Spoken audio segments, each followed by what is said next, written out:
So previous వీడియోలో మనం classical approach, neo classical approach చూసాం.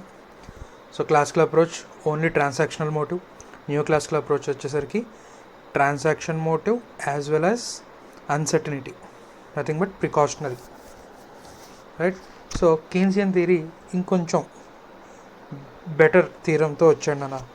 సో ఈయన చెప్పేది ఏంటంటే జనాలు డబ్బులు ఎందుకు హోల్డ్ చేస్తారు అంటే 3 మోటివ్స్. సో ఫస్ట్ది ట్రాన్సాక్షన్ మోటివ్, అది మనకు తెలుసు.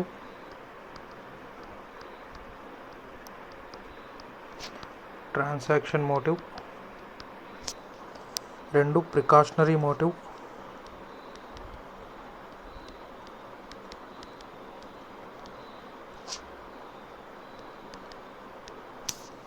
3 స్పెక్యులేటివ్ మోటివ్. ఇది మనకి కొత్తది, ఈయన యాడ్ చేసిన కొత్త పర్స్పెక్టివ్.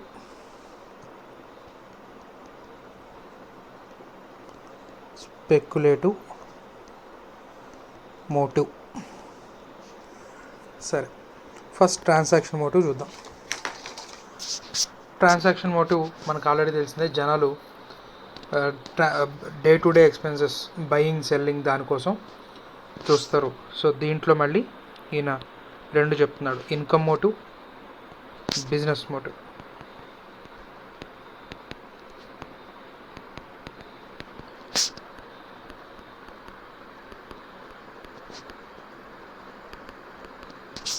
ఇది ఇండివిజువల్ పాయింట్ ఆఫ్ వ్యూ, ఇది business point of view.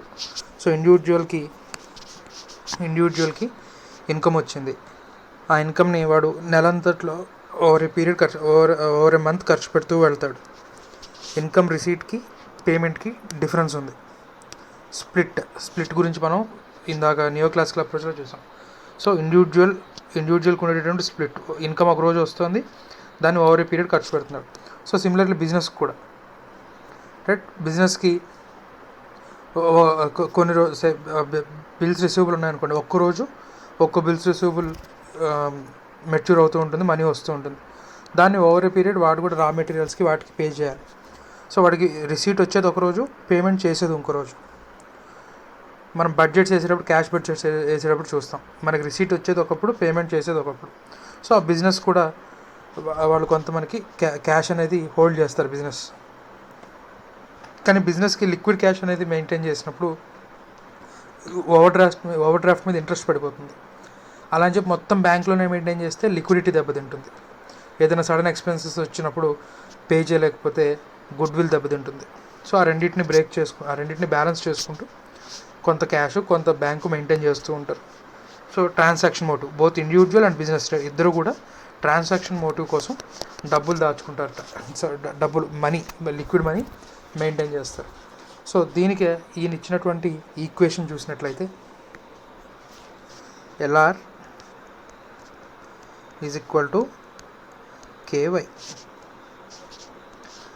So LR అంటే నథింగ్ బట్ ట్రాన్సాక్షన్,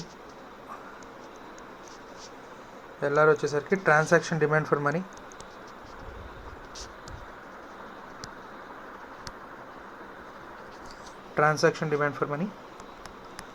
K అనేది ratio or proportion, ratio of earnings kept for transaction. Y అనేది earnings or income. So income ఎక్కువ ఉందనుకోండి, ఆటోమేటిక్గా వాడు మనీ రూపంలో ఉంచుకునేది కూడా ఎక్కువ ఉంటుందని మనం ముందు నియో క్లాసికల్ అప్రోచ్లో కూడా చెప్పుకున్నాం, రైట్. ఇన్కమ్ని బట్టి, రైట్. ₹1,00,000 సంపాదించేవాడు జేబులో డబ్బులు ఒక 10,000 పెట్టుకొని తిరుగుతుంటే, 10,000 సంపాదించేవాడు ₹1,000 500 పెట్టుకొని తిరుగుతుంటాడు. సో ఇన్కమ్ లెవెల్ని బట్టి ట్రాన్సాక్షన్ మోటివ్ కోసం పక్కన పెట్టుకునే మనీ ఒక రకంగా ఉంటుంది. Next precautionary motive, nothing but సడన్గా ఏదైనా ఎక్స్పెండిచర్ ఏమైనా వస్తుందేమో, రైట్. సడన్గా ఏదైనా ఎక్స్పెండిచర్ వస్తుందేమో దానికోసంగా మెయింటైన్ చేసేది. ఇది పబ్లిక్ యొక్క అండ్ ఇండివిజువల్ యొక్క సైకాలజీ మీద ఆధారపడి ఉంటుంది, లేదా ఒక బిజినెస్ ఫర్మ్ యొక్క సైకాలజీ మీద ఆధారపడి ఉంటుంది. మన వర్కింగ్ క్యాపిటల్ మేనేజ్మెంట్ చేసేటప్పుడు చూస్తాం, కొన్ని ఫర్మ్స్ చాలా ట్రెడిషనల్ అంటే పెసిమిస్ట్గా ఉన్నాయనుకోండి, రైట్. లేదు, ఎట్టి పరిస్థితుల్లో నేను ఏ పేమెంట్ని మిస్ చేయకూడదు అని చెప్పి నెక్స్ట్ 2-3 మంత్స్కి సరిపడా క్యాష్ పేమెంట్స్ అన్నిటికీ సంబంధించిన మనీ దగ్గర పెట్టుకున్నారనుకోండి, రైట్. పెసిమిజం. ఆప్టిమిస్ట్ ఉన్నాడు అనుకోండి, పెద్దగా మనకేమీ మేదొచ్చి పడిపోయే ఎమర్జెన్సీస్ ఏం లేవులే, రైట్. అప్పటికప్పుడు ఏటీఎంకి వెళ్దాంలే, లేకపోతే ఫోన్పే చేద్దాంలే, పేటీఎం చేద్దాంలే, ఇలాంటి ఆలోచనలో ఉన్నాడు అనుకోండి, వాడు లిక్విడ్ క్యాష్ తక్కువ మెయింటైన్ చేస్తాడు, రైట్. సో అంటే నథింగ్ బట్ మనకి పెసిమిస్ట్ ఉన్నాడు అనుకోండి, మనీ డిమాండ్ ఎక్కువ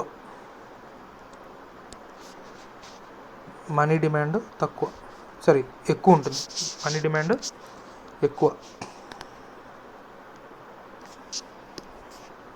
మనీ డిమాండ్ ఎక్కువ. ఆప్టిమిస్ట్ ఉన్నాడు అనుకోండి, మనీకి డిమాండ్ తక్కువ. అప్పటికప్పుడు చూద్దాంలే, ఏటీఎంలో తీసుకుందాం, లేకపోతే ఫోన్పేలో చేద్దాం అనుకునే ఇదిలో ఉంటాడు, రైట్. అలాగే ఇన్కమ్కి మనీ డిమాండ్కి కూడా పాజిటివ్ రిలేషన్షిప్, రైట్. డబ్బు ఎక్కువ సంపాదించేవాడు కొంచెం ఎక్కువ ప్రికాషన్ కోసం ప్రికాషనరీ మెజర్స్ ఎక్కువ తీసుకొని కొంచెం ఎక్కువ డబ్బు లిక్విడ్గా ఉంచుకుంటాడు, రైట్. సో డబ్బు తక్కువ సంపాదించేవాడు, రైట్, వాడికి ఉంచుకుందాం అనుకున్నా కూడా ఎక్కువ డబ్బు వాడి చేతిలో ఉండదు, రైట్. సో పెసిమిజం, ఆప్టిమిజం అలాగే ఇన్కమ్ మీద ఆధారపడి ప్రికాషనరీ మోటివ్ ఉంటుంది. నెక్స్ట్ స్పెక్యులేట్ అంటే నథింగ్ బట్ రేట్లో ఫ్లక్చుయేషన్ ద్వారా ప్రాఫిట్ పొందడం.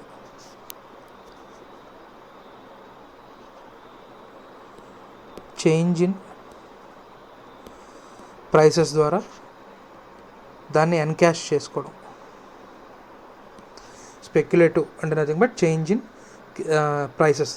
సో నథింగ్ బట్ స్టాక్ మార్కెట్లో ఇన్వెస్ట్మెంట్ చేయొచ్చు, స్పెక్యులేషన్ చేయొచ్చు. సో ఇన్వెస్ట్మెంట్ అంటే నథింగ్ బట్ కాస్త మార్కెట్ డౌన్ అయినప్పుడు మంచి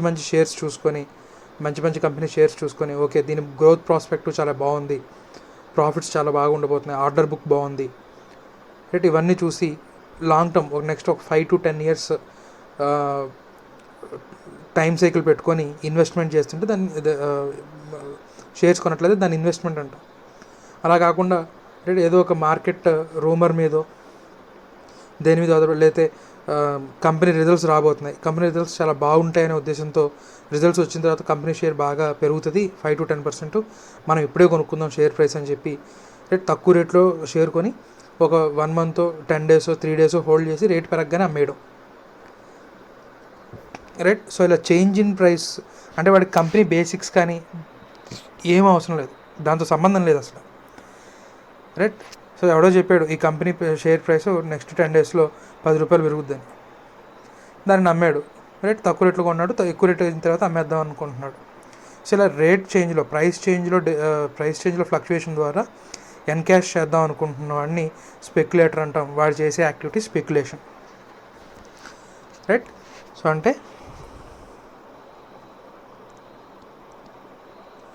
by at lower price, sell at higher price and vice versa. లేదా హయ్యర్ ప్రైస్ దగ్గర సెల్ చేయడం, రేటు పడిపోయిన తర్వాత కొనడం, దాన్ని షార్టింగ్ అంటాం. మన దగ్గర షేర్స్ లేకుండానే అమ్మేసి రేట్ తర్వాత మళ్ళీ బై చేయడం అనేది షార్ట్ సేల్ అంటాం. సరే, సో స్పెక్యులేషన్ అంటే nothing but buying at lower price and selling at higher price, or selling at higher price and buying at lower price. ఈ రెండు కూడా మనకు స్పెక్యులేషన్ యాక్టివిటీ అనొచ్చు. సరే, ఇదంతా ఎందుకు చెప్తున్నాను అనేది మనం ఒక చిన్న ఎగ్జాంపుల్ చెప్పుకున్న తర్వాత మళ్ళీ ఇక్కడికి వద్దాం నాన్న. ఒక ఇండివిజువల్ దగ్గర ఒక 10 lakhs రూపీస్ ఉంది, రిటైర్మెంట్ అయ్యాడు, రైట్. వాడి దగ్గర ఒక 10 lakhs క్యాష్ ఉంది, గ్రాట్యుటీ రూపంలో ఉన్నా లేకపోతే ఇంకో రూపంలో ఒక 10 lakhs వచ్చింది.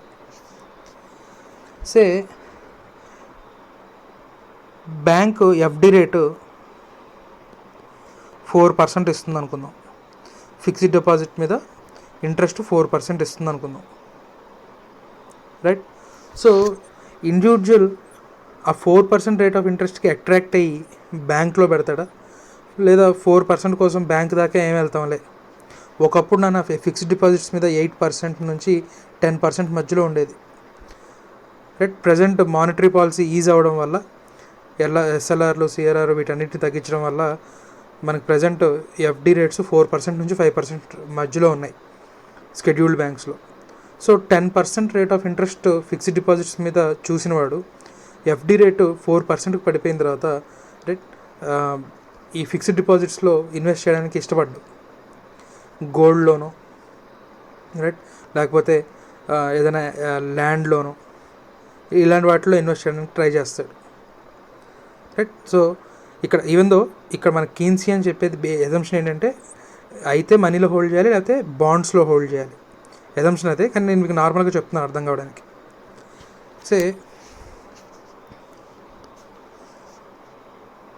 బ్యాంక్ 1 ఎఫ్డి మీద 4% రేట్ ఆఫ్ ఇంట్రెస్ట్ ఇస్తుంది. బ్యాంక్ 2 ఎఫ్డి మీద 6% రేట్ ఆఫ్ ఇంట్రెస్ట్ ఇస్తుంది. సో డెఫినెట్గా అట్రాక్ట్ అవుతాడు అన్న, బ్యాంక్ 2కి అట్రాక్ట్ అవుతాడు. అంటే ఇంట్రెస్ట్ రేట్ ఎక్కడ ఎక్కువ ఉంటే అక్కడికి అట్రాక్ట్ అవుతాడు. ఇంట్రెస్ట్ రేట్ తక్కువ ఉన్నట్లయితే రైట్ బ్యాంక్ దాకా వెళ్ళడానికి ఎందుకులే అని చెప్పి వాడు క్యాష్లోనే మెయింటైన్ చేయడానికి ప్రిఫర్ చేస్తాడు, క్యాష్లోనే ఉంచుకుంటాడు. రైట్, సో ఇంట్రెస్ట్ రేట్ ఎక్కువ ఉందనుకోండి, రైట్, వాడు లెక్కలు వేసేసుకుంటూ ఉంటాడు. సో ఇంట్రెస్ట్ రేట్ 10% అనుకోండి, 10 lakhs వాడి చేతిలో ఉందనుకోండి, right, 10% per annum. 10% per annum అంటే 10 lakhs మీద పర్ డేకి ఎంతనా? 10 lakhs ఇంటూ 10% డివైడెడ్ బై 365. ఒక రోజుకి per day 273 rupees interest loss అవుతాడు బ్యాంక్లో కనుక డిపాజిట్ చేయకపోతే. రైట్, ఈ లెక్కలు చూసుకొని వాడు ఏం చేస్తాడు, ఇమ్మీడియట్గా తీసుకెళ్ళి బ్యాంక్లో డిపాజిట్ చేస్తాడు ఒకవేళ 10% అయితే కనుక. అదే 5% అయితే 5% అయితే 136 రూపీస్ రోజుకి ఇంట్రెస్ట్. ఆ మాత్రం దానికి బ్యాంక్ దాకా వెళ్ళడం దేనికి అని చెప్పి క్యాష్లోనే మెయింటైన్ చేయడానికి ట్రై చేస్తాడు. సో ఇంట్రెస్ట్ రేట్ ఎక్కువ ఉంటే ఫిక్స్డ్ డిపాజిట్స్లో ఇన్వెస్ట్ చేయడానికి ఎగబడతాడు. కామన్ సెన్స్ అది. ఇంట్రెస్ట్ రేట్ తక్కువ ఉంటే క్యాష్లోనే మెయింటైన్ చేస్తాడు. రైట్, సో దీన్ని బేస్ చేసుకొని ఇప్పుడు మనం ఒకటి చూద్దాం. మీరు కాస్ట్ ఆఫ్ క్యాపిటల్ చూసేటప్పుడు సిఏపిఎం మెథడ్ చూస్తారు. మనం ఇన్వెస్ట్మెంట్స్ చేసేది నాట్ ఓన్లీ ఫర్ డివిడెండ్ లేదా గ్రోత్ మోడల్లో కూడా చూసుంటారు మీరు. డివిడెండ్తో పాటు క్యాపిటల్ అప్రిసియేషన్ కోసం కూడా మనం ఇన్వెస్ట్ చేస్తాం. So individual expects dividend as well as growth in capital appreciation అంటాం. ఈ రెండింటిని ఎక్స్పెక్ట్ చేస్తాడు. రైట్, ఇక్కడ మనకి కేన్సీ అని చెప్పేది ఏంటంటే ఐదర్ హోల్డ్ క్యాష్ లేదా హోల్డ్ బాండ్స్. ఈ రెండే, ఇంకో అసెట్టే లేదు, ఇంకో ఇన్వెస్ట్మెంట్ ఆప్షనే లేదు. Hold cash or hold bonds, ఇంతే ఈయన అజంప్షన్. రైట్, సో ఇప్పుడు మనకి ఇక్కడ రేట్ ఆఫ్ ఇంట్రెస్ట్ బదులు ఈయన ఏం చెప్తారంటే ఎఫెక్టివ్ రేట్ ఆఫ్ ఇంట్రెస్ట్ అని చెప్తాను నేను. Effective rate of interest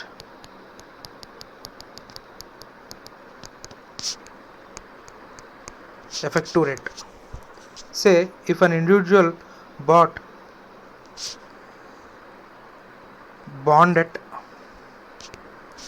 100 rupees at 10% per annum. After 1 year,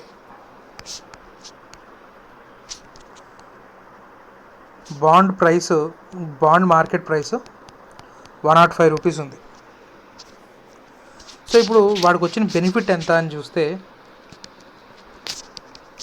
10 rupees ఏమో ఇంట్రెస్ట్ రూపంలో వచ్చింది, ప్లస్ 5 రూపీస్ ఏమో capital appreciation. So total benefit 15 rupees. ఈ 15 రూపీస్ బెనిఫిట్ రావడం కోసం వాడు ఇన్వెస్ట్ చేసింది ఎంత? ఎఫెక్టివ్ రేట్ 15 డివైడెడ్ బై వాడు ఇన్వెస్ట్ చేసింది ఎంత? 100 రూపీస్. 105 రూపీస్కి సేల్ చేశాడు. వాడు ఇన్వెస్ట్ చేసింది 100 రూపీస్, 15%, ఎఫెక్టివ్ రేటు 15%. రైట్, ఇది first example.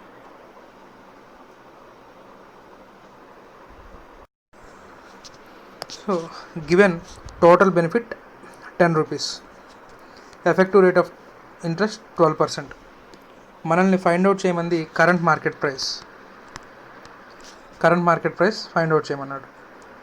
So current market price మనం ఎలా ఐడెంటిఫై చేస్తామన్న total benefit divided by effective rate of interest 0.12. So that is 125 rupees. అలాగే థర్డ్ ఎగ్జాంపుల్ చూద్దాం. Given total benefit is equal to 15, effective rate of return is equal to 20%. current market price find out చేయాలి. current market price is equal to 15 divided by 0.2, that is 75 rupees. So ఇక్కడ మన observation కనుక చూసినట్లయితే effective rate of interest పెరుగుతుంటే కనుక current market price తగ్గుతుంది. Vice versa, effective rate of interest తగ్గుతుంటే current market price పెరుగుతుంది. రైట్, దీని బేస్డ్గా మనం కొన్ని ఇప్పుడు స్పెక్యులేషన్ గురించి చెప్పుకుందాం. అన్న ఇన్వెస్టర్కి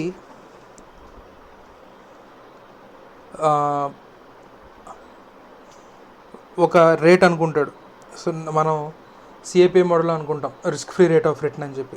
సో దీని ఇక్కడ నార్మల్ రేట్ ఒక రేట్ అనుకుంటాడు.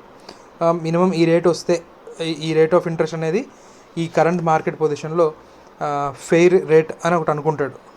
సో దాని normal rate or critical rate అంటాం. Critical rate. సో ఒక్కొక్క ఇన్వెస్టర్కి ఒక్కొక్క రేట్ అనేది ఉంటుంది. సే గవర్నమెంట్ ఎంప్లాయీ రిటైర్డ్ అనుకోండి, అతనికి fair interest rate 8% per annum, 8% 10% వస్తే చాలు. రైట్, అదే మనీ లెండర్స్ ఉన్నారు, రైట్, వడ్డీ వ్యాపారం చేసే వాళ్ళకి 2%, అంటే 2% పర్ మంత్, అంటే 24% చాలా లిబరల్ రేట్ అనుకుంటారు వాళ్ళు. So it depends on individual.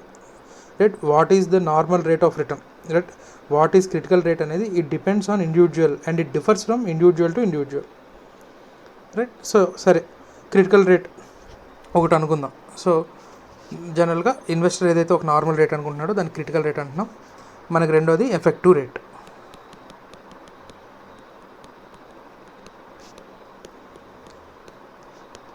So effective rate అంటే నథింగ్ బట్ ఇన్వెస్ట్మెంట్ మీద వాడికి వచ్చిన 100 రూపాయలు ఇన్వెస్ట్ చేశాడు, దాని మీద వచ్చిన capital appreciation benefit as well as dividend or interest. ఇక్కడ మనం బాండ్స్ అంటున్నాం కాబట్టి డివిడెండ్ అనకూడదు, interest.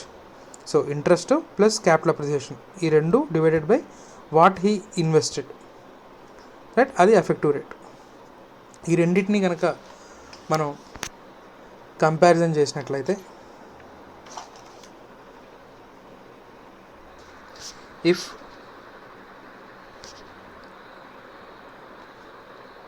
current rates, so effective రేట్నే కరెంట్ రేట్ అని కూడా అందాం. Current rate. సో దీన్ని బట్టి మనం ఇప్పుడు ఒక చిన్న కంక్లూజన్ డ్రా చేద్దాం నాన్న. If current rates are greater than normal rates, if current rates is less than normal rates, if current rates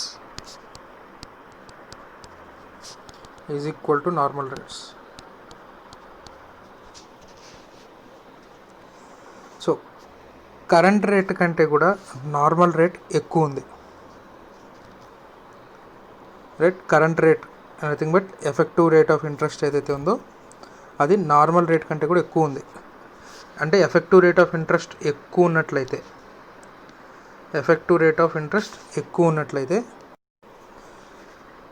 current market price ఎలా ఉంటుందని చెప్పుకున్నాం నాన్న, తక్కువ ఉంటుంది. సో స్పెక్యులేటర్ ఏం చేస్తాడు, తక్కువ ప్రైసెస్లో కొంటాడు, ఎక్కువ ప్రైసెస్లో సెల్ చేస్తాడు. సో నార్మల్ రేట్ కంటే అంటే నథింగ్ బట్ వాడు ఒక 6% వడ్డీ నాకు ఇస్తే చాలు నేను ఇన్వెస్ట్ చేస్తాను అనుకుంటుంటే మార్కెట్లో ఎఫెక్టివ్ రేట్ ఆఫ్ ఇంట్రెస్ట్ 12% ఉందంట. Right. He will happily invest in the bonds. ఖచ్చితంగా వెళ్ళి బాండ్స్లో ఇన్వెస్ట్ చేస్తాడు. రైట్. ఎందుకంటే కరెంట్ రేట్స్ నార్మల్ రేట్ కంటే ఎక్కువ ఉంది కాబట్టి నథింగ్ బట్ కరెంట్ రేట్ అంటే effective rate of interest. Effective rate of interest ఎక్కువ ఉంది, గ్రేటర్ దాన్ నార్మల్ రేట్. అంటే డెఫినెట్గా కరెంట్ మార్కెట్ ప్రైస్ ఎలా ఉంటుంది, తక్కువ ఉంటుంది. సో ఇక్కడ ఏం చేస్తాడు, by bonds at lower rate and he expects this rate to increase in future. So ఫ్యూచర్లో ఈ బాండ్స్ని సేల్ చేయడం ద్వారా capital appreciation as well as interest రెండు సంపాదిద్దాం అనుకుంటున్నాడు. సో కాబట్టి ఇప్పుడు బాండ్స్ బై చేస్తున్నాడు కాబట్టి మనీ డిమాండ్ ఎలా ఉంటుంది, తగ్గుతుంది. దీని వైజ్ వేసా కింద కరెంట్ రేట్స్ తక్కువ ఉన్నాయి, నార్మల్ రేట్స్ ఎక్కువ ఉంది. అంటే nothing but effective rate of interest తక్కువ ఉంది కాబట్టి కరెంట్ మార్కెట్ ప్రైస్ ఎక్కువ ఉంటుంది. సో ఓకే, ప్రైసెస్ బాగా ఎక్కువ ఉన్నాయిలే, రైట్, ఇప్పుడు బాండ్స్లో ఇన్వెస్ట్ చేద్దాం, బాండ్స్ ప్రైస్ పడుతుంది ఫ్యూచర్లో, అప్పుడు కొందాంలే అని చెప్పి ప్రజెంట్ క్యాష్లోనే హోల్డ్ చేస్తాడు. రైట్. ఎలాగో ప్రైస్ ఎక్కువ ఉంది కాబట్టి బాండ్స్ ప్రైస్ బాగా పెరిగింది కాబట్టి ఒకవేళ బాండ్స్ ఏమైనా ఉంటే వాటిని సెల్ చేసి మరి cell bonds at higher rate. So ఇక్కడ మనీ డిమాండ్, బాండ్ సెల్ చేస్తే ఏమవుతుంది, వాడి చేతికి డబ్బులు వస్తాయి. సో మనీ డిమాండ్ అనేది పెరుగుతుంది. సో ఇక్కడ వచ్చేసరికి ఇండిఫరెన్స్, మనీలో పెట్టినా బాండ్స్లో పెట్టినా వాడికి పెద్ద డిఫరెన్స్ ఏమీ లేదు. రైట్. ఒకవేళ కరెంట్ రేట్స్ నార్మల్ రేట్స్ కంటే తక్కువ ఉన్నట్లయితే effective rate of interest critical rate కంటే కూడా తక్కువ ఉన్నట్లయితే కనుక బాండ్ ప్రైస్ చాలా ఎక్కువ ఉందని ఫీల్ అవుతాడు. సో బాండ్ ప్రైస్ చాలా ఎక్కువ ఉందని ఫీల్ అయ్యాడు కాబట్టి అయితే వాడి దగ్గర బాండ్స్ ఏమైనా ఉంటే సెల్ చేస్తాడు, లేదా బాండ్స్ ఏమి లేవు చేతిలో క్యాష్ ఉంది, ఆ క్యాష్ని క్యాష్గానే హోల్డ్ చేస్తాడు, బాండ్స్ పర్చేస్ చేయడు. రైట్. సో ఇది మనకి కీన్సియన్ థియరీ మనకి చెప్తాడు. సో ఇక్కడ ఇంకా క్లియర్గా మీకు అర్థం కావడానికి నేను మీకు ఒక ఎగ్జాంపుల్ చెప్తాను. కంటిన్యూస్గా షేర్ మార్కెట్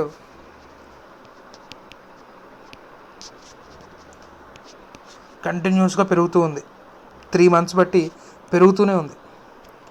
ఈ పర్టికులర్ పాయింట్లో నువ్వు కొత్తగా నీ చేతికి డబ్బులు వచ్చాయి, ఇప్పుడు నువ్వు వెళ్ళి షేర్ మార్కెట్లో ఇన్వెస్ట్ చేస్తావా?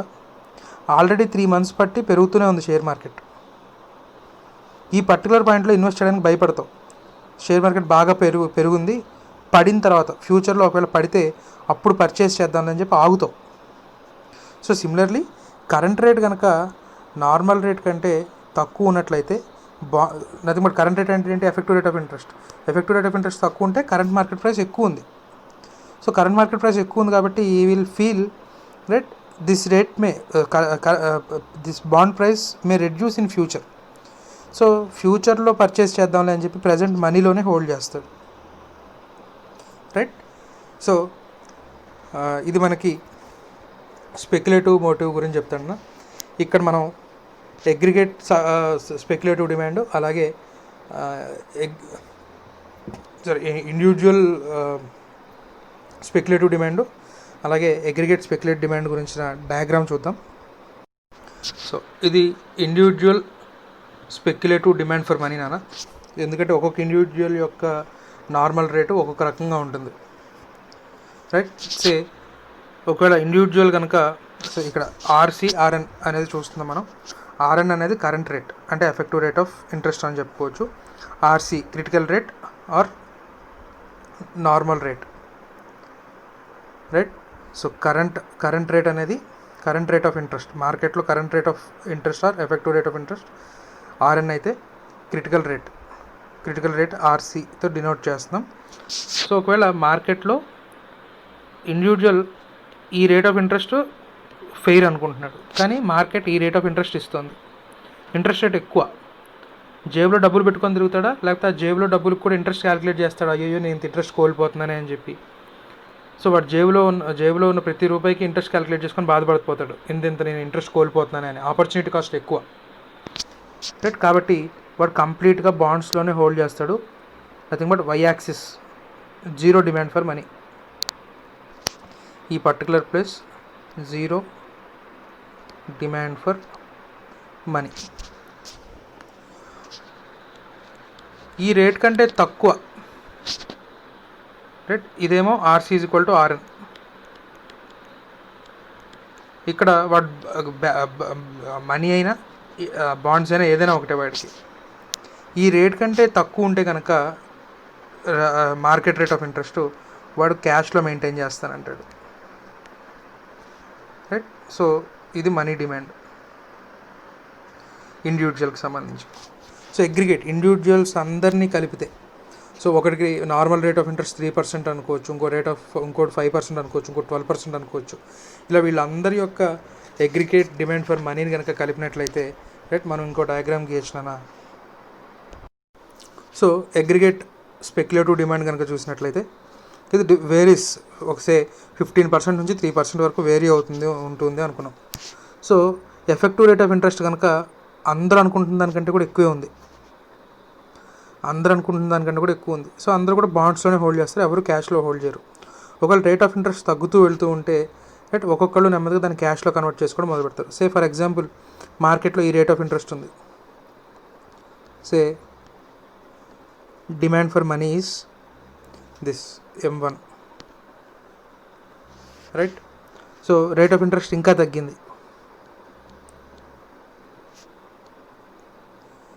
ఇది డిమాండ్ ఫర్ మనీ. సే ఈ ఏరియా కంటే కూడా ఈ ఏరియా ఎక్కువ ఉంది, nothing but green area is greater than red area. అంటే change in demand for money is greater than change in rate of interest. Rate of interest కొంచెం తగ్గించినా సరే మనీకి హ్యూజ్ డిమాండ్ పెరుగుతుంది, రైట్. సిమిలర్లీ ఇక్కడ అంతే. సో ఇంక ఈ పర్టికులర్ రేట్ ఆఫ్ ఇంట్రెస్ట్ దగ్గర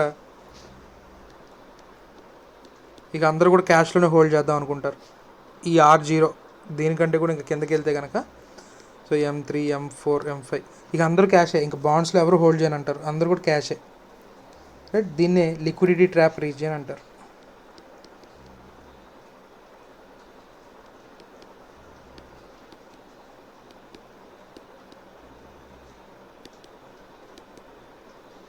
సో ఈ R0 కంటే కింద బిలో ఏరియా ఏదైతే ఉందో ఇదంతా లిక్విడిటీ ట్రాప్ రీజియన్, రైట్. ఒక రేట్ ఆఫ్ ఇంట్రెస్ట్ కంటే కనుక తక్కువకి కరెంట్ రేట్ అనేది పడిపోతే, రైట్, ప్రతి ఒక్కళ్ళు కూడా ఇంకా క్యాష్లోనే మెయింటైన్ చేస్తానంటారు, ఎప్పుడు బాండ్స్లో ఇన్వెస్ట్ చేస్తానంటారు, రైట్. సో ఇది మనకి స్పెక్యులేటివ్ మోటివ్, రైట్. సో ఇది మనకి కీన్సియన్ థియరీ, రైట్. నెక్స్ట్ వచ్చేసరికి పోస్ట్ కీన్సియన్ డెవలప్మెంట్స్ అన్న, అందులో మనకి first approach inventory approach. So inventory approach అనేది బామెల్ అండ్ టోబిన్ చెప్పారు. సో ఇది మనకి ఈఓక్యూ మోడల్, కాస్టింగ్లో ఈఓక్యూ మోడల్ ఏదైతే ఉందో దానికి సిమిలర్గా ఉంటుంది. సో ఇక్కడ వీళ్ళు ఏం చెప్తారంటే, ట్రాన్సాక్షన్ మోటివ్ కోసం డబ్బులు ఉంచుకుంటున్నారు, రైట్. అలా అని చెప్పి ఎంటైర్ ఇన్కమ్ని క్యాష్ రూపంలో ఉంచుకుంటే కనుక opportunity cost, nothing but fixed income bearing securities, దాన్నే కీన్సియన్ బాండ్స్ అన్నాడు. సో ఆ బాండ్స్లో ఇన్వెస్ట్ చేస్తుంటే కనుక ఎంతో కొంత ఇంట్రెస్ట్ వచ్చేది, దాన్ని వదులుకొని మరి చేతిలో డబ్బులు ఉంచుతున్నాడు, రైట్. సో అలా అని చెప్పి పూర్తిగా చేతిలో డబ్బులు ఉంచితే ఏమో ఇంట్రెస్ట్ కోల్పోతున్నాడనే బాధ ఉంటుంది వాడికి. సో అందుకని ఏం చేస్తాడు, కొంత క్యాష్లో ఉంచుకుంటున్నాడు, కొంత బాండ్స్లో ఉంచుకుంటున్నాడు, అవసరమైనప్పుడల్లా బాండ్ని సేల్ చేసి క్యాష్ రూపంలోకి మార్చుకుంటున్నాడు. ఒకవేళ అవసరం అనుకున్నా కూడా క్యాష్ ఎక్కువ ఉంటే కనుక దాన్ని తీసుకెళ్ళి మళ్ళీ బాండ్స్లో ఇన్వెస్ట్ చేస్తున్నాడు, రైట్. సో అయితే bonds buying and selling, bonds buying and సెల్లింగ్కి ట్రాన్సాక్షన్ కాస్ట్లు ఉంటాయి, like brokerage, security transaction tax అని, సర్వీస్ ట్యాక్స్ అని, ఇలాంటివన్నీ ఉంటాయి. సో ట్రాన్సాక్షన్ కాస్ట్లు ఉంటాయి, రైట్. అది కాకుండా బాండ్స్లో ఇన్వెస్ట్ చేయకుండా క్యాష్లో హోల్డ్ చేస్తున్నాడు అనుకోండి, interest lost, nothing but opportunity cost. దీన్నే క్యారీయింగ్ కాస్ట్ అనొచ్చు, రైట్, క్యారీయింగ్ కాస్ట్. సో ఎంత క్యాష్ బ్యాలెన్స్ ఉంచుకుంటాడంటే transaction cost is equal to carrying cost ఏ లెవెల్లో అయితే ఉంటుందో అంత మనీ ఉంచుకుంటాడంట. అంత మనీ కంటే తగ్గితే మళ్ళీ వెళ్ళి బాండ్స్ని సేల్ చేసి మళ్ళీ మనీ రూపంలోకి మార్చుకుంటాడట, రైట్. సో ఇది inventory theorem, right. Transaction brokerage ఎక్కువ ఉందనుకోండి, బ్రోకరేజ్లో ట్రాన్సాక్షన్ కాస్ట్లు ఎక్కువ ఉంటే మనీ డిమాండ్ ఎక్కువ ఉంటుంది. బ్రోకరేజ్ కాస్ట్ తక్కువ ఉందనుకోండి, సే ఫర్ ఎగ్జాంపుల్ నీకు ఏటీఎంలోంచి డబ్బులు విత్డ్రా చేయడం ఫ్రీ అనుకోండి, ఛార్జీలు లేవు. ఎప్పుడు ఎంత అవసరం అయితే అంతే. మీ ఇంటి పక్కన ఏటీఎం ఉందనుకుందాం, సో ఎప్పుడు ఎంత అవసరం అయితే అంతే విత్డ్రా చేసుకొచ్చుకుంటావు. ఇప్పుడు 100 అవసరం, సో 100 డ్రా చేస్తావు. అలా కాదు, మంత్లో 5 times ఫ్రీ, ఆ తర్వాత డబ్బులు ఛార్జ్ అన్నాడు అనుకో, రైట్, నువ్వు చూసుకుంటావు నెల మొత్తానికి ఎంత ఎక్స్పెండిచర్ ఉందో చూసి డివైడెడ్ బై 5 వేసి అంత క్యాష్ బ్యాలెన్సెస్ మెయింటైన్ చేస్తావు. ఇంతకుముందు రోజుకు ఒకసారి 100 విత్డ్రా చేసేవాడివి, ఇప్పుడు వారానికి ఒక 500 విత్డ్రా చేస్తున్నావు, రైట్. సో ఆ ట్రాన్సాక్షన్ కాస్ట్లు పెరిగితే మనీ డిమాండ్ పెరుగుతుంది, ట్రాన్సాక్షన్ కాస్ట్ తగ్గితే మనీ డిమాండ్ తగ్గుతుంది, రైట్. సో ఆ విధంగా ఆ ఇన్వెంటరీ మోడల్ అనేది చెప్పాడు. Next Friedman's theory.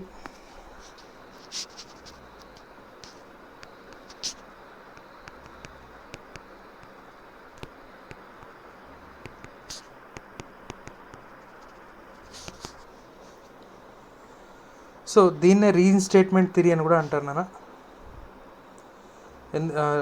దీన్ని క్యూటీఎం థియరీనే, అంటే ట్రాన్సాక్షన్ పర్పస్ కోసమే మనీకి డిమాండ్ ఉంటుంది అని ఏదైతే ఉందో దాన్ని ఇన్సిస్ట్ చేశాడు కాబట్టి దీన్నే రీస్టేట్మెంట్ థియరీ అని కూడా అంటారు.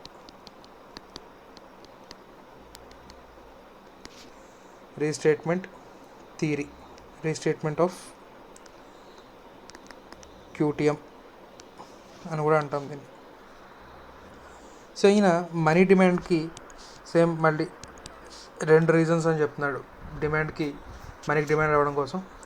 సో ఒకటి ట్రాన్సాక్షన్, అంటే మీడియం ఆఫ్ ఎక్స్చేంజ్ కాబట్టి, మీడియం ఆఫ్ ఎక్స్చేంజ్ రూపంలో మనీ ఉంది కాబట్టి నథింగ్ బట్ ట్రాన్సాక్షన్ పర్పస్ కోసం. 2 ఎసెట్, ఆ ఎసెట్ నుంచి ఫ్యూచర్లో రాబోయే ఇన్కమ్, దాని మీద రాబోయే return, right, return and NPV, net present value. ఈ 2 కూడా రైట్ రోల్ ప్లే చేస్తాయట. సో అయితే క్యాష్లో మెయింటైన్ చేయాలి, ఒకటి ట్రాన్సాక్షన్ పర్పస్ కోసం, ఇంకోటేమో ఈ క్యాష్ని వేరే అసెట్ రూపంలోకి ఏదైనా మార్చుకుంటే దాని మీద రాబోయే నెట్ ప్రజెంట్ వాల్యూ, రైట్, దాని మీద రాబోయే సిరీస్ ఆఫ్ ఇన్కమ్స్ని మనం డిస్కౌంటింగ్ చేసుకుంటే నెట్ ప్రజెంట్ వాల్యూ వస్తుంది. సో ఆ నెట్ ప్రజెంట్ వాల్యూ అలాగే రేట్ ఆఫ్ రిటర్న్, దీన్ని దృష్టిలో పెట్టుకొని మనీ రూపంలో ఉంచాలా లేకపోతే బాండ్స్ రూపంలో ఉంచాలా అనేది చెప్తాడట నాన్న, డిసైడ్ చేస్తాడట ఇండివిజువల్, రైట్. ఒకటి మీడియం ఆఫ్ ఎక్స్చేంజ్, 2 ఈ అసెట్ మీద వచ్చేటటువంటి పర్మనెంట్ ఇన్కమ్, అలాగే పర్మనెంట్ ఇన్కమ్ ఏమో ఎన్పివి, డిస్కౌంటింగ్ చేసి ఎన్పివి చేసుకుంటున్నాం, అలాగే relative rate of return, nothing but return on assets. ఈ రెండింటిని దృష్టిలో పెట్టుకుంటాడట, రైట్. సో దీని ప్రకారం determinants of demand for money ఏంటి అనేది చూస్తే, ఒకటి వెల్త్ అంట, 2 ప్రైస్ లెవెల్ అట,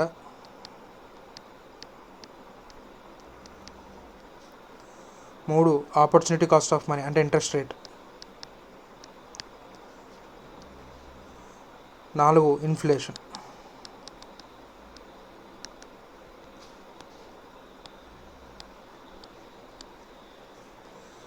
సో రిలేషన్షిప్, వెల్త్ కనుక ఎక్కువ ఉందనుకోండి, ఆల్రెడీ చెప్పుకున్నాం, డబ్బు ఎక్కువ ఉన్నాడు లిక్విడిటీ ఎక్కువ ఉంచుకుంటాడు. లిక్విడిటీ ఎక్కువ ఉంచుకోవడం అంటే డిమాండ్ ఫర్ మనీ ఎక్కువ ఉంటుంది, డిమాండ్ ఫర్ మనీ ఎక్కువ. సో ఇది ఎక్కువ ఉంటే ఇది ఎక్కువ, నథింగ్ బట్ ఇది positive relationship. Price level, prices ఎక్కువ ఉన్నాయి, గూడ్స్ యొక్క ప్రైసెస్ ఎక్కువ ఉన్నాయి. సో డెఫినెట్లీ మనీ డిమాండ్ కూడా ఎక్కువ ఉంటుంది, డిమాండ్ ఫర్ మనీ కూడా ఎక్కువ ఉంటుంది. సో ఇది ఎక్కువ ఉంటే ఎక్కువ ఉంది, నథింగ్ బట్ అది కూడా పాజిటివ్ రిలేషన్షిప్. ప్రైస్ లెవెల్ ఎక్కువ ఉంటే కనుక గూడ్స్ అండ్ సర్వీసెస్ యొక్క ప్రైస్ ఎక్కువ ఉంటే రైట్ ఆటోమేటిక్గా మనీ డిమాండ్ కూడా ఎక్కువ ఉంటుంది. నెక్స్ట్ ఆపర్చునిటీ కాస్ట్, అదే ఇంట్రెస్ట్. మార్కెట్లో ఇంట్రెస్ట్ రేట్ ఎక్కువ ఉందనుకోండి, ఏం చేస్తాడు, జేబులో ఉన్న డబ్బులు తీసుకెళ్ళి మరి బ్యాంక్లో డిపాజిట్ చేస్తాడు రైట్. కాబట్టి మనీ డిమాండ్ తగ్గుతుంది. ఆర్ వైస్ వర్సా, ఇక్కడ మనం ఓన్లీ ఒక సైడే చూస్తున్నాం నాన్న రైట్. సో వైస్ వర్సా ఇది నెగిటివ్ రిలేషన్షిప్.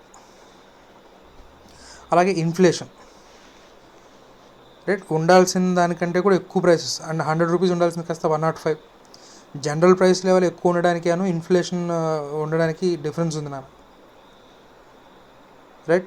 సో ఇన్ఫ్లేషన్ అనేది పర్చేసింగ్ పవర్ని తినేస్తుంది, అంటే మనీ వాల్యూ, నీ చేతిలో ఉన్న మనీ వాల్యూ తగ్గిపోయింది. సో అటువంటిప్పుడు మనం ఏం చేస్తాం, ఆల్టర్నేటివ్ రైట్. సే ఇన్ఫ్లేషన్ కనుక ఎక్కువ ఉన్నట్లయితే నీ చేతిలో ఉన్న డబ్బుల వాల్యూ తక్కువ, అందుకని ఏం చేస్తావు, స్టేబుల్గా వాల్యూ ఉండేటటువంటి గోల్డ్ వైపుకో లేకపోతే గవర్నమెంట్ బాండ్స్ వైపుకో దృష్టి సారిస్తాం right. So nothing but inflation ఎక్కువ ఉన్నట్లయితే మనీ డిమాండ్ తగ్గుతుంది, ఎందుకంటే దానికంటే బెటర్ అసెట్స్ వైపు చూస్తాం, ఎందుకంటే మనీ వాల్యూ పడిపోయింది, ఇన్ఫ్లేషన్ వల్ల మనీ వాల్యూ పడిపోయింది. So negative. So inflation reduces purchasing power or makes money cheaper. Money అనేది చీప్ అయిపోయింది కాబట్టి దానికంటే బెటర్ అసెట్ వైపుకి మనం చూస్తాం కాబట్టి. సో ఇన్ఫ్లేషన్ కనుక ఎక్కువ ఉన్నట్లయితే మనీకి డిమాండ్ తగ్గుతుంది, అదర్ అసెట్స్ వైపుకి చూస్తాం కాబట్టి రైట్. అక్కడ కూడా మనకి నెగిటివ్ రిలేషన్షిప్. సో ఫ్రిడ్మెన్స్ థియరీ ప్రకారం డిటర్మినెంట్స్ ఆఫ్ డిమాండ్ అనేవి 4: wealth, price level, opportunity cost, inflation right. ఈ 4 రైట్. అలాగే transaction purpose, medium of exchange, అలాగే ఎసెట్. క్యాష్ అనేది కూడా ఎసెట్టే, బ్యాలెన్స్ షీట్లో వేస్తున్నాం కదా రైట్. సో ఎసెట్టే. సో క్యాష్ రూపంలో కానీ బాండ్స్ రూపంలో కానీ చూస్తున్నప్పుడు ఆ ఎసెట్ మీద వచ్చేటటువంటి పర్మనెంట్ ఇన్కమ్ దాన్ని డిస్కౌంటింగ్ చేసుకుని నెట్ ప్రెజెంట్ వాల్యూ ఎంత, అలాగే రిటర్న్ ఆన్ ఎసెట్ ఎంత అనేది దృష్టిలో పెట్టుకొని ఇన్వెస్ట్ చేయాలా వద్దా అనేది ఆలోచిస్తాడట. రిస్క్, అలాగే రిస్క్ ఫ్యాక్టర్, రిటర్న్ అండ్ రిస్క్ని బట్టి ఎంత రిటర్న్ వస్తుంది అనే దాన్ని బట్టి చూసుకొని వాడు మనీ రూపంలో మెయింటైన్ చేయాలా లేకపోతే బాండ్స్ రూపంలో మెయింటైన్ చేయాలా అనేది చూసుకుంటాడట నాన్న. Next and last theorem, demand for money as behaviour towards risk. ఇక్కడ మనకి zero risk, nothing but holding cash.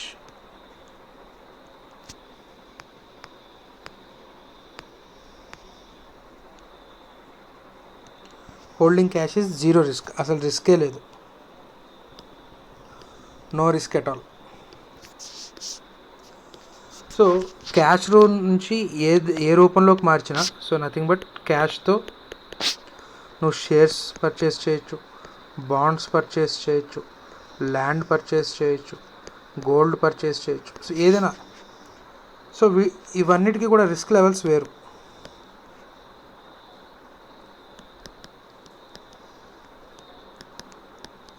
Different risk levels.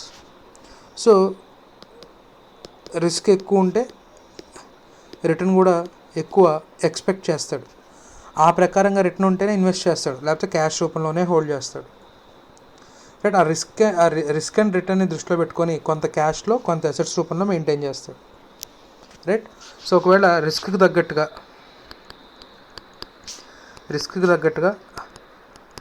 Return కూడా ఉంటే కనుక ఏం చేస్తాడు,